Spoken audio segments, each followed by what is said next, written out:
Derrière chaque manuscrit se cache une histoire. Et quelle histoire que celle de Zazie dans le métro.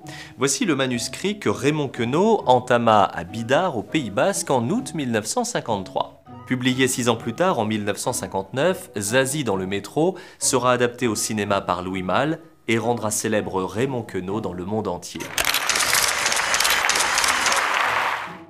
Mais auparavant, l'écrivain aura travaillé avec acharnement pour donner vie à Zazie et à toute sa galerie de pittoresques personnages comme l'oncle Gabriel, Marceline ou encore la veuve Mouac. 12 cahiers d'écoliers composent donc ce manuscrit initial entrepris pendant les vacances estivales de l'auteur. Premier jet d'une histoire qui se déroule sous nos yeux, celle de Zazie, sacrée gamine de 9 ans, plus que délurée.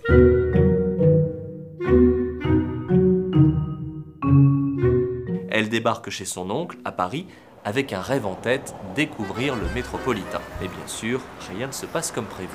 Sur ce manuscrit initial, il ne manque que la fin du 18e et dernier chapitre.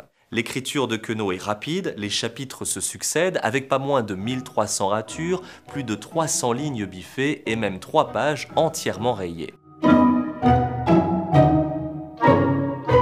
Car finalement, même s'il met en scène une enfant avec un langage décomplexé dans un Paris gouailleur, Raymond Queneau n'en reste pas moins un perfectionniste.